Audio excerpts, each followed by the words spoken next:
Hello everyone, welcome back to my YouTube channel. ಎಲ್ರು ಹೇಗಿದ್ದೀರಾ? Have you all? I hope you all are doing good. So ಇವತ್ತು ನಾವು ಮೈಸೂರಿಂದ ಒಂದು super family ಟ್ರಿಪ್ಗೆ ಹೊರಟಿದ್ದೀವಿ. ಡೆಸ್ಟಿನೇಷನ್ ಏನು ಅಂದರೆ ಹಿಮವದ್ ಗೋಪಾಲ ಸ್ವಾಮಿ ಬೆಟ್ಟ. ಯಾವಾಗಲೂ ಹಿಮ ತುಂಬಿಕೊಂಡಿರುತ್ತಲ್ಲ ಆ ದೇವಸ್ಥಾನ. So many people know this place is around 220 kilometres from Bangalore, but luckily for us ನಾವು ಮೈಸೂರವರು ಆಗಿರೋದ್ರಿಂದ ಬರೀ 75 ಕಿಲೋಮೀಟರ್ಸ್ ಮಾತ್ರನೇ. ಸೊ ಮಾರ್ನಿಂಗ್ ಬ್ರೇಕ್ಫಾಸ್ಟ್ ಮುಗಿಸಿ ಎಂಟೈರ್ ಫ್ಯಾಮಿಲಿ ರೆಡಿಯಾಗಿ ಹೊರಟಿದ್ದೀವಿ. ನನ್ನ ಅಪ್ಪ ಅಮ್ಮ ಮತ್ತು ನನಗೆ 2 ತಂಗಿಯರಿದ್ದಾರೆ. ಹಾಗೆ ನಮ್ಮ ಲಿಟಲ್ ಹೀರೋ ನಮ್ಮ 1 year old ಬೇಬಿ ಕೂಡ ಫಸ್ಟ್ ಟೈಮ್ ಈ ಬೆಟ್ಟಕ್ಕೆ ಬರ್ತಾ ಇದ್ದಾರೆ. So first hill station trip ಅಂತಲೇ ಹೇಳ್ಬೋದು. ಸೊ ವಿಡಿಯೋನ ಕಂಪ್ಲೀಟಾಗಿ ನೋಡಿ, ಯಾಕಂದರೆ ಲಾಸ್ಟ್ಲಿ ನಮಗೆ ಒಂದು ಸ್ಪೆಷಲ್ ಮಿಸ್ಟ್ರಿ ಪರ್ಸನ್ ಸಿಗ್ತಾರೆ. ಟೆಂಪಲ್ನ ಮೇನ್ ಪೂಜಾರಿ ಅವರು ಈ ಕ್ಷೇತ್ರದ ಸಿಗ್ನಿಫಿಕೆನ್ಸ್ ಬಗ್ಗೆ ತುಂಬ ಇಂಟ್ರೆಸ್ಟಿಂಗ್ ಇನ್ಫಾರ್ಮೇಷನ್ ಶೇರ್ ಮಾಡ್ತಾರೆ. So watch it till the end. ಇನ್ನು ರೂಟ್ ಬಗ್ಗೆ ಮಾತಾಡಬೇಕು ಅಂದರೆ ಮೈಸೂರಿಂದ ಗುಂಡ್ಲುಪೇಟೆ ರೂಟ್ ತೊಗೊಂಡ್ರೆ ಜರ್ನಿ ತುಂಬ ಸ್ಮೂತ್ ಆಗಿರುತ್ತೆ. ಅರೌಂಡ್ 1.5 to 2 hours ಡ್ರೈವಲ್ಲಿ ರೀಚ್ ಆಗಿಬಿಡ್ಬೋದು. ಸೊ ಇಂಟ್ರೆಸ್ಟಿಂಗ್ ಫ್ಯಾಕ್ಟ್ ಏನಂದರೆ ಇವಾಗ ಹೋಗ್ತಿರೋ ರೋಡು ಕರ್ನಾಟಕದ ಲೇ ಲದಾಖ್ ರೋಡ್ ಅಂತ ಕರೀತಾರೆ, because this is the longest road. ಹಾಗೆ Gopalaswamy Betta Bandipur tiger reserve forest area ಒಳಗಿದೆ. ಸೊ ಹಾಗಾಗಿ ಪೀಕ್ಗೆ ಪ್ರೈವೇಟ್ ವೆಹಿಕಲ್ಸ್ ಅಲೌ ಮಾಡೋದೇ ಇಲ್ಲ. ಇಲ್ಲಿ ವಿಸಿಟರ್ಸ್ಗೆ ಅಂತಲೇ ಗೌರ್ಮೆಂಟ್ ಬಸ್ ಹಾಗೆ ಜೀಪ್ ಫೆಸಿಲಿಟೀಸ್ ಕೂಡ ಇದೆ. ಸೊ ಪಾರ್ಕಿಂಗ್ ಏರಿಯಾದಲ್ಲಿ ವೆಹಿಕಲ್ಸ್ನ ನಿಲ್ಲಿಸಬೇಕು, ಅಲ್ಲಿಂದ ಬಸ್ ಅಥವಾ ಜೀಪಲ್ಲಿ ಹಿಲ್ ಟಾಪ್ಗೆ ಹೋಗಬೇಕು. So good news for Karnataka ladies ಏನಂದರೆ, ನಿಮಗೆ ಗೊತ್ತು ಗೌರ್ಮೆಂಟ್ ರೂಲ್ಸ್ ಪ್ರಕಾರ ವುಮೆನ್ ಪ್ಯಾಸೆಂಜರ್ಸ್ಗೆ ಫ್ರೀ ಬಸ್ ಟ್ರಾವೆಲ್ ಫೆಸಿಲಿಟೀಸ್ ಇದೆ. ಸೊ ಅದನ್ನು ಉಪಯೋಗಿಸ್ಕೊಬೋದು. ಇಲ್ಲಾಂದರೆ ಜನರಲಿ ಪರ್ ಟಿಕೆಟ್ 60 rupees ಇರುತ್ತೆ. ಇನ್ನೊಂದು ವಿಷಯ ಏನಂದರೆ ಇಲ್ಲಿ ಪ್ಲಾಸ್ಟಿಕ್ ಬಾಟಲ್ಸ್ ಕವರ್ಗಳಾಗಲಿ ಅಲೌವ್ ಇರಲ್ಲ, because it's forest area, so they are not allowed. ಇನ್ನು ಬಸ್ ಡ್ರೈವ್ ಬಗ್ಗೆ ಹೇಳಬೇಕಂದ್ರೆ ಒಂದು ಮಿನಿ ಸಫಾರಿ ಥರ ಫೀಲ್ ಆಗುತ್ತೆ. ಯಾಕಂದರೆ ಆ ಫಾರೆಸ್ಟ್ ವ್ಯೂ ಮತ್ತು ಕೂಲ್ ಬ್ರೀಸ್ ಹಾಗೆ ಮಿಸ್ಟು ಕಂಪ್ಲೀಟ್ ಒಂದು ಸಿನಿಮ್ಯಾಟಿಕ್ ಎಕ್ಸ್ಪೀರಿಯನ್ಸ್ ಅಂತಲೇ ಹೇಳ್ಬೋದು. So you will definitely enjoy the bus drive. ಇನ್ನೊಂದು ಹೋಗ್ತಾ ದಾರಿಯಲ್ಲಿ ನೀವು ಪ್ರಾಣಿಗಳನ್ನ ಕೂಡ ನೋಡ್ಬೋದು. ನಾವು ಆನೆಗಳು ಮತ್ತು ಮಂಕಿನ ನೋಡಿದ್ವಿ. ಸೊ ಇವಾಗ ಮೋಸ್ಟ್ ಇಂಪಾರ್ಟೆಂಟ್ ಥಿಂಗ್ ದೇವಸ್ಥಾನದ ಇತಿಹಾಸ.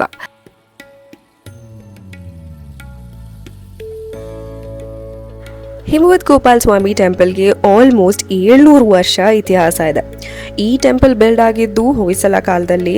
ಹಾಗೆ ಅದಾದಮೇಲೆ ನಮ್ಮ ಮೈಸೂರಿನ ಒಡೆಯರ್ಗಳು ಸ್ವಲ್ಪ ಕಾಂಟ್ರಿಬ್ಯೂಷನ್ ಮಾಡಿದ್ದಾರೆ ಇದಕ್ಕೆ.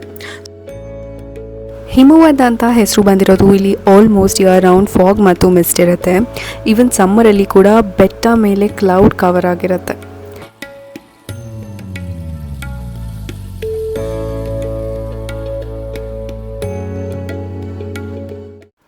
ಇನ್ನೊಂದು ನಂಬಿಕೆ ಪ್ರಕಾರ ಈ ಬೆಟ್ಟದ ಮೇಲೆ ಬಂದಂಥ ಭಕ್ತರು ಮನಸ್ಸು ಶಾಂತಿ, ನೆಮ್ಮದಿ ಮತ್ತು ಪಾಸಿಟಿವ್ ಎನರ್ಜಿ ಅನುಭವಿಸ್ತಾರೆ.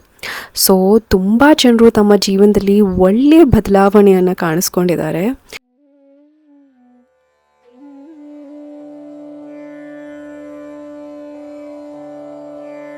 ಎಷ್ಟೊಂದು ಜನಕ್ಕೆ ಮಕ್ಕಳಾಗಿರಲ್ಲ, ಅವರು ಕೂಡ ಬಂದು ಬೇಡ್ಕೊಂಡಿದ್ದಾರೆ. ಸೊ ನಿಮಗೇನಾದರೂ ಮನಸ್ಸಲ್ಲಿ ಕೊರತೆ ಆಗಲಿ, ಬೇರೆ ಥರ ಟೆನ್ಷನ್ ಆಗಲಿ ಇದ್ದರೆ ದಯವಿಟ್ಟು ಈ ದೇವಸ್ಥಾನಕ್ಕೆ ಬಂದು ಒಂದ್ಸಲಿ ಕೈ ಮುಕ್ಕೊಳ್ಳಿ, ಎಲ್ಲನೂ ಕೂಡ ನಾರ್ಮಲ್ ಆಗುತ್ತೆ. ಸ್ವಾಗತಂ ಕೃಷ್ಣ ಶರಣಾಗತಂ ಕೃಷ್ಣ, ಸ್ವಾಗತಂ ಕೃಷ್ಣ ಶರಣಾಗತಂ ಕೃಷ್ಣ. ಸೊ ನಮ್ಮ ಪುಟ್ಟು ಮಗುನ ಕೃಷ್ಣ ಎಷ್ಟು ಚೆನ್ನಾಗಿ ಬರೆಳಿಸ್ಕೊತಿದ್ದಾರೆ ಅಲ್ವಾ. ಸೊ ನನಗೆ ನಮ್ಮ ಪಾಪು ಹುಟ್ಟಿರೋದು ಕೃಷ್ಣನಿಂದಲೇ ಅಂತಲೇ ಹೇಳ್ಬೋದು. ಸೊ ಇನ್ನು ದೇವಸ್ಥಾನದ ಒಳಗೆ ಹೋದ ನಂತರ ಗರ್ಭಗುಡಿಗೆ ಬಿಡ್ತಾರೆ. ಅಲ್ಲಿ ಒಂದು ಕೃಷ್ಣನ ಐಡಲ್ನ ಕೊಡ್ತಾರೆ ಕೈಗೆ ಇಟ್ಕೊಳ್ಳಿ ಅಂತ. ಅದು ಎಷ್ಟು ಭಾರ ಅನಿಸುತ್ತಂದರೆ ನಮ್ಮ ಕಷ್ಟಗಳೆಲ್ಲ ದೇವರು ಈಸ್ಕೊಳ್ತಿದ್ದಾರೇನೋ ಅಂತ ಅನಿಸುತ್ತೆ.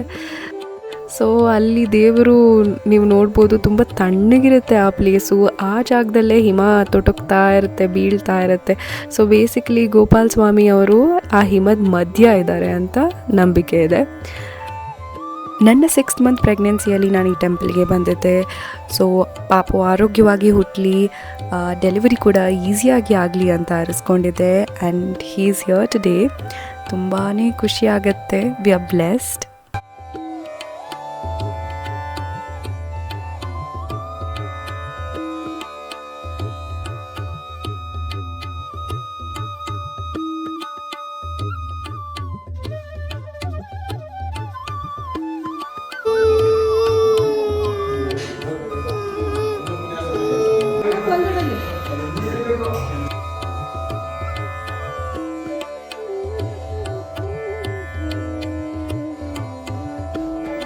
ಸೊ ನಮ್ಮ ದರ್ಶನ ಆಯಿತು. ಆನಂತರ ನಾವು ಬಂದಿದ್ದು ಪ್ರಸಾದಕ್ಕೋಸ್ಕರ. ಸೊ ಆಚೆ ಕಡೆನೂ ಪ್ರಸಾದ ಕೊಡ್ತಾರೆ, ಹಾಗೆ ಒಳಗಡೆನೂ ಕೂರಿಸಿ ಪ್ರಸಾದನೂ ತಿನ್ನಿಸ್ತಾರೆ. ಸೊ ನಿಮಗೆ ಬಿಟ್ಟಿದ್ದು ನೀವು ಯಾವುದು ಚೂಸ್ ಮಾಡ್ಕೋತೀರಾ ಅಂತ. ಪ್ರಸಾದ ತುಂಬಾ ಟೇಸ್ಟಿಯಾಗಿರುತ್ತೆ. ದಿನ ಒಂದೊಂದು ರೀತಿಯ ಪ್ರಸಾದ ಮಾಡ್ತಾರೆ. ಸೊ ಆನಂತರ ಪ್ರಸಾದ ತಿಂದ ಮೇಲೆ ಹೋಗಿ ತಟ್ಟೆಗಳನ್ನ ತೊಳ್ದು ಅಲ್ಲಿ ಸೈಡಲ್ಲಿ ಇಡಬೇಕಾಗತ್ತೆ. ಸೊ ದೇವಸ್ಥಾನದ ಅಕ್ಕಪಕ್ಕದಲ್ಲಿ ಯಾವುದಾದ್ರೂ ಒಂದು ಆನೆ ಬಂದು ನಿಂತ್ಕೊಂಡೇ ಇರುತ್ತೆ, ಹತ್ತಿರದಲ್ಲೇ ಕಾಣಿಸ್ಕೊಳ್ಳುತ್ತೆ. ಆ ದಿನ ನಮಗೆ ಹತ್ತಿರದಲ್ಲಿ ಕಾಣಿಸ್ತಿರ್ಲಿಲ್ಲ, ತುಂಬ ದೂರದಲ್ಲಿ ಅದ್ರ ಫ್ಯಾಮಿಲಿ ಜೊತೆ ಕಾಣಿಸ್ಕೊಳ್ತು.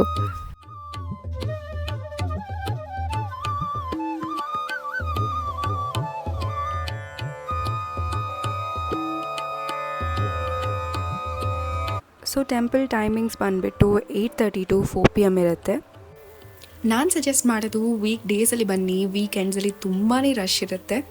So finally I was talking about the special guest. So ದೇವಸ್ಥಾನದ ಪೂಜಾರು ನಮ್ಮ ಜೊತೆ ಇದ್ದಾರೆ. ಇವಾಗ ಅವರು ನಮ್ಮ ದೇವಸ್ಥಾನದ ಮಹತ್ವದ ಬಗ್ಗೆ ಮಾತಾಡ್ತಾರೆ. So let's hear it out. ಬಗ್ಗೆ ಹೇಳಿ.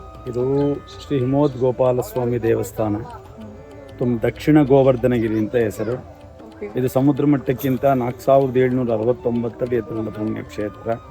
ಇದಕ್ಕಿನ್ನ ದಕ್ಷಿಣ ಗೋವರ್ಧನಿ, ಕಂಜಗಿರಿ, ಗೋವರ್ಧನಗಿರಿ, ಕಮಲಾಚಲ ಅಂತ 2-3 ಹೆಸರುಗಳಿಂದ ಕರೆಯಲ್ಪಡುತ್ತೆ. ಇದು ದ್ವಾಪರಯುಗ ಅಂತ್ಯದಲ್ಲಿ ವಿಂಧ್ಯಾಚಲ ರಾಜನಿಗೂ ಮೇರು ರಾಜ ಪರ್ವತನಿಗೂ ಇಬ್ಬರಿಗೂ ಹಾಬಿ ಪರ್ವತಗಳನ್ನು ಬೆಳೆಸೋದಾಗಿತ್ತು. ಇಂಥ ಸಂದರ್ಭದಲ್ಲಿ ಬೆಟ್ಟಗಳನ್ನ ಬೆಳೆಸ್ತಾ ಇದ್ರು. ನಿಮಗೆ ಇಲ್ಲಿ ಪಕ್ಕದಲ್ಲಿ ಗುಂಡ್ಲುಪೇಟೆ ಅಂತಿದೆ, ಅದು ಬರೀ 2000 ಅಡಿ. ಅಲ್ಲಿಂದ 9 ಮೈಲಿ ದೂರದಲ್ಲಿರ್ತಕ್ಕಂತಹ ಈ ಒಂದು ಬೆಟ್ಟ ಬೃಹದಾಗಿ 4769 ಅಡಿ ಎತ್ತರದ ಪುಣ್ಯಕ್ಷೇತ್ರ. ಹೀಗೆ ಬೃಹದಾಕಾರ ಬೆಳೀತಾ ಇರಬೇಕಾದ್ರೆ ಏನು ಮಾಡಬೇಕು, ಇಲ್ಲಿಂದ ಮುಂದಕ್ಕೆ ಗಾಡಿ ಬೆಳಕಿಗೆ ತೊಂದರೆ ಆಗುತ್ತೆ. ಸಪ್ತಋಷಿಗಳು ನೋಡ್ತಾ ಇದ್ರು, ಯೋಚನೆ ಮಾಡ್ತಾರೆ. ತತ್ಸಂದರ್ಭದಲ್ಲಿ ಉತ್ತರದಲ್ಲಿ ಗಿರಿಜೆಯ ವಿವಾಹ ನಿಶ್ಚಯ ಆಗುತ್ತೆ. ಆವಾಗ ದೇವತೆಗಳೆಲ್ಲ ಆ ಕಡೆ ಹೊರಟೋಗ್ತಾರೆ. ಸಾಮಾನ್ಯ ನೀವು ತಿಳ್ಕೊಂಡಿರ್ಬೋದು, ನಿಮ್ಗೆ ಗೊತ್ತಿರ್ಬೋದು, ಎಲ್ಲ ಕಡೆ ಅಗಸ್ತ್ಯರು ಶಿವನ್ನೇ ಪ್ರತಿಷ್ಠೆ ಮಾಡ್ಬೋದು. ಈ ಒಂದು ಕ್ಷೇತ್ರದಲ್ಲಿ ಕೃಷ್ಣನ ಪ್ರತಿಷ್ಠೆ ಮಾಡಿದರೆ, ವಿಷ್ಣುವನ್ನ ಪ್ರತಿಷ್ಠೆ ಮಾಡಿದ್ದಾರೆ. ಅಗಸ್ತ್ಯ ಮಹರ್ಷಿ ಸಪ್ತಋಷಿಗಳಲ್ಲಿ ಅವ್ರನ್ನ ಮುಖ್ಯವಾಗಿರ್ತಾರೆ. ಅವ್ರನ್ನೇ ಯಾಕಿರ್ತಾರೆ ಅಂದರೆ ವಿಂಧ್ಯಾಚಲನ ರಾಜನ ಗುರುಗಳು ಅಗಸ್ತ್ಯರಾಗಿರ್ತಾರೆ. ಆ ಕಾರಣದಿಂದ ಅವ್ರನ್ನ ಇಟ್ಟಾಗ ಅವರು ತಪಸ್ಸು ಮಾಡ್ತಾರೆ. ಅವ್ರು ತಪಸ್ಸು ಮಾಡಿದ ಜಾಗದಲ್ಲೇ ದೇವಸ್ಥಾನ ಸುತ್ತ 77 ಕೊಳಗಳು ಅಂತ ಹೇಳ್ತೀವಿ. ಒಂದೊಂದು ಕೊಳಕ್ಕೂ ಅದರದೇ ಆದ ಹೆಸರುಗಳನ್ನ ವಿಶೇಷಣ ಹೊಂದಿದೆ. ಹಂಸತೀರ್ಥ ಅಂತ ಹೇಳ್ತೀವಿ. ಅಲ್ಲಿ ಕಾಗೆ ಸ್ನಾನ ಮಾಡಿದ ತಕ್ಷಣ ಪಾಪ ವಿಮೋಚನೆಯಾಗಿ ಹಂಸ ಪಕ್ಷಿಯಾಗಿ ಹೊರಟೋಯ್ತು. ಆವತ್ತಿನಿಂದ ಈ ಬೆಟ್ಟದಲ್ಲಿ ಒಂದು ಕಾಗೆನೂ ಬರಲ್ಲ. ಅದಕ್ಕೆ ರಾಮಾಯಣ ಕಾಲದಲ್ಲಿ ಒಂದು ಶಾಪ ಇತ್ತು. ಆ ಶಾಪ ಇಲ್ಲಿ ವಿಮೋಚನೆಯಾಗಿ ರಾಕ್ಷಸ ಸ್ವರೂಪ ಹೋಗಿ ಕಾಗೆ ಸ್ವರೂಪದಿಂದ ಬಿಳಿ ಕಾಗೆಯಾಗಿ ಹಂಸ ಪಕ್ಷಿಯಾಗಿ ಹೊರಟೋಯ್ತು. ಅದರಿಂದ ಕಾಗೆ ಬರಲ್ಲ. ಅದಕ್ಕೆ ಇನ್ನೊಂದು ಹೆಸರು ಹಂಸತೀರ್ಥ ಅಂತ. ಈ ದೇವಸ್ಥಾನಕ್ಕೆ ಕಾಗೆ ಸ್ನಾನ ಮಾಡೋದಕ್ಕೆ ಹಂಸತೀರ್ಥ ಅಂತ, ಹಂಸ ಪಕ್ಷಿಯಾಗಿ ಹೊರಟೋಯ್ತು. ಮತ್ತೆ ನೀವೆಲ್ಲ ನೋಡಿ ತಿರುಪತಿಲಿ ಪಾಪನಾಶಿನಿ ಅಂತ ಒಂದು ಕೋಣ ಇದೆ. ಅದರದ್ದು ಮೂಲ ಇಲ್ಲಿ ಹುಟ್ಟಿ ಅಲ್ಲಿ ಹೋಗಿ ಬೀಳುತ್ತೆ ಅಂತ ಪುರಾಣಗಳು. ಪಾಪ ವಿನಾಶಿ ಅಂತ ಕರೀತೀವಿ. ದೇವಸ್ಥಾನದಿಂದ 1 ಕಿಲೋಮೀಟರ್ ಸಂಜೆ ತುಂಬ ದಿವಸದಿಂದ ಮದುವೆಯಾಗಿ ಯಾರಿಗೆ ಸಂತಾನ ಪ್ರಾಪ್ತಿಯಾಗಿರಲ್ಲ, ಅದು ದಂಪತಿಗಳು ಪುರುಷರು ಅಲ್ಲಿ ತೀರ್ಥ ಪ್ರೋಕ್ಷಣೆ ಮಾಡಿಕೊಂಡು ದೇವರ ಯಥಾಶಕ್ತಿ ಹರಕೆಲ್ಲ ಇಟ್ಕೊಂಡು ಹೋದ್ರೆ ಸಂತಾನ ಪ್ರಾಪ್ತಿಯಾಗುತ್ತಂತ ಸಂತಾನ ಗೋಪಾಲ ಕೃಷ್ಣ ಅಂತ ದೇವರು. ಇವಾಗಲೂ ತುಂಬ ಭಕ್ತಾದಿಗಳಿಗೆ ಸಂತಾನ ಪ್ರಾಪ್ತಿಯ ಸಂತಾನ ಗೋಪಾಲ ಅಂತ ಹೆಸರು. ಹೀಗೆ ಶಂಖತೀರ್ಥ, ಚಕ್ರತೀರ್ಥ, ಸಾರಂಗತೀರ್ಥ, ಗದಾತೀರ್ಥ ಅಂತ 77 ಕೊಳಗಳಿವೆ. ಆ ಕೊಳದಲ್ಲಿ ಇವತ್ತು ಹಾಗೆ ತುಂಬ ದೇಶ ನೀರು ಬರುತ್ತೆ. ಹೀಗೆ ತಪಸ್ಸು ಮಾಡಿ ಜಾಗ ಕೊಳಗದೆ ಇದಾದ್ಮೇಲೆ ಅಗಸ್ತ್ಯರು ಸ್ವಾಮಿಯವ್ರನ್ನ ತಪಸ್ಸು ಮಾಡಿ ಬೇಡಿದಾಗ ಸ್ವಾಮಿಯವರು 3 ಷರತ್ತುಗಳನ್ನ ಹಾಕ್ತಾರೆ. ಒಂದೇನು ಅಂದರೆ, ನಾನು ಸಕುಟುಂಬವಾಗಿ ಬಂಧಿಸಬೇಕು ಅಂತ. ಒಳಗಡೆ ಮೂರ್ತಿ ನೋಡಿರ್ಬೋದು, ಏಕಶಿಲಾ ಮೂರ್ತಿ, ರುಕ್ಮಿಣಿ ಸತ್ಯಭಾಮ, ಗೋವುಗಳು, ಗೋಪಿಕಾಸ್ತ್ರು ಹೋಗಿ ವಿವರಣೆ ಮಾಡಿ ತೋರಿಸ್ತಿದ್ದಾರೆ. ಏಕಶಿಲಾ ಮೂರ್ತಿ. ಎರಡನೇದು, ನಾನು ಉತ್ತರದಿಂದ ಬರ್ತೀನಿ, ಯಾವಾಗಲೂ ಹಿಮದಿಂದ ಕೂಡಿರಬೇಕು ಅಂತ. ನೀವು ಇಷ್ಟು ಬೇಸಿಗೆಲ್ಲೂ ದೇವಸ್ಥಾನದ ಒಳಗಡೆ ಹೋದಾಗ ಎಷ್ಟೊಂದು ತಣ್ಣಗಿರುತ್ತೆ, ಎಷ್ಟು ಅನ್ಸಲ್ಲ. ದೇವರ ಶಿರೋಭಾಗದಲ್ಲಿ ಮತ್ತು ದ್ವಾರದಲ್ಲಿ ಒಂದು ಹನಿ ಹಿಮ ತೊಡ್ತಾನೆ ಇರುತ್ತೆ. ಅದಕ್ಕೆ ಇವ್ರನ್ನ ಹಿಮನ ಹೊತ್ತುಕೊಂಡಿರೋ ಪರಮಾತ್ಮ ಅಂತ. ವರ್ಷದ ಒಂದು 2-3 ತಿಂಗಳು ಬಾಕಿ ಎಲ್ಲ ಕಾಲಗಳಲ್ಲಿ ಮೇಲ್ಗಡೆ ಹಿಮದ ವಾತಾವರಣ ಇರ್ತದೆ. ಹಿಮವತ್ ಗೋಪಾಲ ಅಂತ. 3ನೇ ಷರತ್ತು, ನಾನು ಉತ್ತರದ ಬಂದು ನನಗೆ ಸಪ್ತಋಷಿಗಳು ಪ್ರತಿಷ್ಠೆ ಆಗುತ್ತೆ. ಪ್ರತಿನಿತ್ಯ ಋಷಿಗಳ ಪೂಜೆ ಆಗಬೇಕು. ಅಗೋಚರವಾಗಿ ಇವಾಗಲೂ ಸಪ್ತಋಷಿಗಳು ಪೂಜೆ ಆಗುತ್ತೆ ಅಂತ. ಮೂಲ ವಿಗ್ರಹ ಸ್ವರ್ಣ ಸಾಲಿಗ್ರಾಮ. ಆದ್ದರಿಂದ ಒಳಗಡೆ ಸ್ವರ್ಣ ಸಾಲಿಗ್ರಾಮ, ಆ ಸ್ವರ್ಣ ಸಾಲಿಗ್ರಾಮ ಮೂರ್ತಿನೇ ಸ್ವರ್ಣ ಸಾಲಿಗ್ರಾಮವಾಗಿರುತ್ತೆ. ಪ್ರತಿಷ್ಠೆ ಮಾಡಿ ಜನಗಳಿಗೆ ಸಾರು. ಆದಮೇಲೆ ಇವೆಲ್ಲವೇ ಬೆಟ್ಟದ ಕೋಟೆ ಕೈಕಿತ್ತು ಅಂತ, ಮೊದಲನೇ ಬಲ್ಲಾಳ, ಎಣ್ಣೆ ಬಲ್ಲಾಳ ಅಂತ ಹೊಯ್ಸಳರು ರಾಜರುಗಳು, ಅದರಲ್ಲಿ ಚೋಳರ ಸಾಮಂತರುಗಳು ರಾಜ್ಯಭಾರ ಮಾಡ್ತಾಯಿದ್ರು, ಪಾಳ್ಯಗಾರ್ತನ ಮಾಡ್ತಾಯಿದ್ರು. ಅವರಿಗೆ ಒಂದು ದಿವಸ ಇಲ್ಲಿ ಅವರು ತೆರಕಣಾಂಬಿನ ರಾಜಧಾನಿಯಾಗಿ ಮಾಡ್ಕೊತಾರೆ. HD ಕೋಟೆ, ಗುಂಡ್ಲುಬೇಡಿ, ತೆರಕಣಾಂಬಿ ಮೂರನ್ನೂ ಅವರೇ ಆಡಳಿತ ಮಾಡ್ತಾ ಇರ್ತಾರೆ. ಸಂದರ್ಭದಲ್ಲಿ ತೆರಕಣಾಂಬಿನ ರಾಜಧಾನಿಯಾಗಿ ಮಾಡಿಕೊಂಡು ಮಲಗಿರ್ಬೇಕಾದ್ರೆ ಅವ್ನ ಮಕ್ಕಳಿರಲ್ಲ. ಅವನಿಗೆ ಯೋಚನೆ ಮಾಡಿ ಮಲಗ್ತಾನೆ, ಮಾಧವಟ ನಾಯಕನ ಬಾಲ್ಯಗಾರ ಅಂತ. ಆವಾಗ ಅವ್ನಿಗೆ ಯೋಚನೆ ಮಾಡಿ ಮಲಗಿದಾಗ ಒಂದು ಸ್ವಪ್ನವಾಗುತ್ತೆ ಅಂತೆ, ಇನ್ನೆಲ್ಲ ಕೆಟ್ಟ ಚಟ್ಟಗಳನ್ನ ಬಿಡತ್ತ, ಇನ್ನೊಂದು ಪ್ರಕೃತಿ ಸ್ನಾನ ಮಾಡಬೇಕು, ಸಂತಾನ ಪ್ರಾಪ್ತಿ ಆಗುತ್ತೆ ಅಂತ ಹೇಳಿದಾಗ ಅವನು ಬಿಡ್ತೀನಪ್ಪ ಅಂತ ಪ್ರಾರ್ಥನೆ ಮಾಡಿಕೊಂಡು ದೇವರ ಹತ್ರ ಪ್ರಾರ್ಥನೆ ಮಾಡಿಕೊಂಡು ನಮ್ಮ ಪೂರ್ವಿಗೂ ದೀಪಾಚರಣೆ ಬರ್ತಿತ್ತು ಅಂತ ಕೇಳಿದಾಗ, ಸರಿ ಬನ್ನಿ ಇಲ್ಲಿ ಪೂಜೆ ಮಾಡಿಸ್ಕೊಳ್ಳಿ ಅಂತೇಳಿ ತೋರಿಸಿ ಒಂದು ಪೂಜೆ ಮಾಡಿದಾಗ ಆ ಪೂಜೆ ಹುಟ್ಟವನೇ ಪೆರುಮಾಳ್ ದಂಡನಾಯಕ ಅಂತ. ಆ ರಾಜ 1315 ಅಕ್ಷೋಭ್ಯ ಸಂವತ್ಸರದಲ್ಲಿ ಈ ಆಲಯನ ನಿರ್ಮಾಣ ಮಾಡಿ ತುಂಬ ಚೆನ್ನಾಗಿ ಸಾಮ್ರಾಜ್ಯ ಮಾಡ್ತಿರ್ತಾನೆ. ಸಾಮ್ರಾಜ್ಯ 4 ಸುತ್ತಿನ ಕೋಟೆಗಳ ಅವಶೇಷದ ಬೆಟ್ಟಾಗ್ತವಾಗಿ ಕಾಣಿಸುತ್ತೆ. ಕೋಟೆ ಏನಾಯ್ತು ಸ್ವಾಮಿ ಅನ್ನೋ ಒಂದು ಪ್ರಶ್ನೆ ಬರ್ಬೋದು ನಿಮಗೆ. ಈ ಕೃಷ್ಣನ ಹತ್ರ ಏನು ಅಂದರೆ, ನಾನು ಶರಣಾಗತಿ ಆದರೆ ಎಲ್ಲ ಹೊರ ಕೊಡ್ತಾನೆ, ನಾನು ಅನ್ನೋದು ಪೂರ್ವಾಜಿತ ಕರ್ಮ ಏನಾದರೂ ಒಂದು ಸ್ವಲ್ಪ ಇದ್ರೂ ಅಲ್ಲಿಗೆ ಅವನು ಮಾಡ್ತು ಬಿಡ್ತಾನೆ. ಈ ಪೆರುಮಾಳ್ ದಂಡನಾಯಕನ ಮಗಳಿಗೂ ಶಿವನ ಸಮುದ್ರ ರಾಜನ ಮಗನಿಗೂ ಮದುವೆ ನಿಶ್ಚಯ ಆಗುತ್ತೆ. ಮದುವೆ ನಿಶ್ಚಯ ನಿಶ್ಚಯ ಕಾರಣಾಂತರದಿಂದ ಶಿವ ಸಮುದ್ರಕ್ಕೆ ಹೋದಾಗ ಮದುವೆ ನಿಶ್ಚಿತಾರ್ಥ ಮಾಡಿ ಬರ್ತಾನೆ. ಈ ದೇವರು ಒಕ್ಕಲ್ನವರೆಲ್ಲ ಏನು ಮಾಡ್ತಾರೆ ಅಂತ ಹೇಳಿದ್ರೆ, ಪ್ರತಿ ವರ್ಷ ಶನಿವಾರ ರಾಹುಕಾಲದ ಅಭಿಷೇಕ ಆಗುತ್ತೆ. ಅಭಿಷೇಕ ಆದಮೇಲೆ ಬಲಗೈ ಮೇಲೆ ಹೂ ಇಡಿಸ್ತಾರೆ, ಎರಡು ಕೈ ಮಧ್ಯೆ ಹೂ ಇಡಿಸ್ತಾರೆ. ಹೂ ಬಲಗಡೆಯಿಂದ ಬಿದ್ದುಬಿಟ್ರೆ ಒಂದು ಹಸು ಥರದಾಗಲಿ, ವಧು ಥರದಾಗಲಿ, ಮನೆ ಕಟ್ಟೋದಾಗಲಿ, ಹೊಸ ಸೂತ್ರ ಗೋಪಾಲ ಪಾರ ಕೊಟ್ಟಂತ ಮಾಡ್ತಾರೆ. ನೀವು ಒಪ್ಪ ಏನು ಕೇಳಿದೆ, ನಿಶ್ಚಿತಾರ್ಥ ಊಟನ ಅರೇಂಜ್ ಮಾಡಿರ್ತಾನೆ.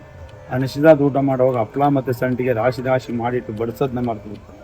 ಆವಾಗ ಶಿವ ಸಮುದ್ರ ರಾಜ, ಓಹೋ ಇವರು ಪಾಳ್ಯಗಾರರು, ಇವ್ರಿಗೂ ಸಂಬಂಧ ಸರಿ ಇಲ್ಲ, ನಮಗೆ ಬೇಡ, ಸಂಬಂಧ ನಮ್ಗೆ ಬೇಡ, ನಿಲ್ಲಿಸ್ಕೊಡೋಣ ಅಂತ ಮದುವೆ ನಿಲ್ಲಿಸಿ ಕೊಟ್ಟೋಗ್ತಾನೆ.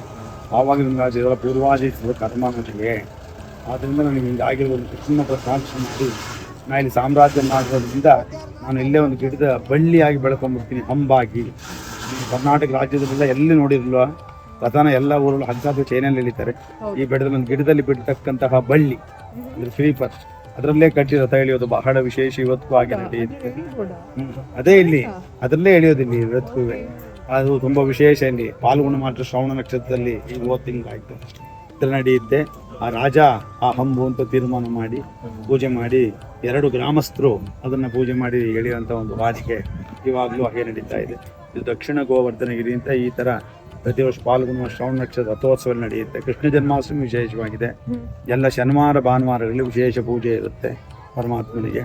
ಇದು ರಾಹುಕಾಲದ ಶುಕ್ರಗ್ರಹ ಸ್ಥಾನ, ಮತ್ತು ಇದು ಕ್ಯಾಲಿಕೇಟಿಂದ ಉದಕಮಂಡಲದವರು ಶುಕ್ರಗ್ರಹ ಪಾರ್ವೆ ಇದೆ.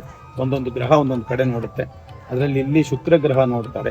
ಆ ಶುಕ್ರಗ್ರಹ ಸ್ಥಾನದಲ್ಲಿ ಇಲ್ಲಿ ಒಂದು ಕಡೆ ಹೊರಗಡೆ ಬಂದರೆ ವನದೇವರು, ಒಳಗಡೆ ಕೃಷ್ಣ ದೇವರು, ಎರಡನ್ನೂ ಏಕಕಾಲದಲ್ಲಿ ನಮಸ್ಕಾರ ಮಾಡಿದ್ರೆ ಯಾವುದೇ ಗ್ರಹದೋಷ ದೃಷ್ಟಿದೋಷ ಎಲ್ಲ ನಿವಾರಣೆ ಆಗುತ್ತೆ ಅಂತ. ತುಂಬ ವಿಶೇಷವಾದ ಕ್ಷೇತ್ರ. ಈ ಕ್ಷೇತ್ರ ದರ್ಶನ ಮಾಡಿ, ಮತ್ತು ನಿಮ್ಮ ವಾಹಿನಿ ಇದ್ರ ಮುಖಾಂತರ ಇನ್ನೊಂದು ಇದೇನು ಅಂತ ಹೇಳಿದ್ರೆ, ದಯವಿಟ್ಟು ಇಲ್ಲಿ ಬರ್ತಕ್ಕಂಥ ಭಕ್ತಾದಿಗಳು ನಿಮ್ಮ ವಾಹನಗಳನ್ನ ಕೆಳಗಡೆ ಅರಣ್ಯ ತನಿಖಾ ಠಾಣೆ ಇದೆ ಅಲ್ಲಿ ನಿಲ್ಲಿಸಿ. ಇದು ಪ್ಲಾಸ್ಟಿಕ್ ಮುಕ್ತ ಸ್ಥಳ. ಬಾಟಲ್ಸ್ನ ಆದಷ್ಟು ಕಮ್ಮಿ ಮಾಡಿ,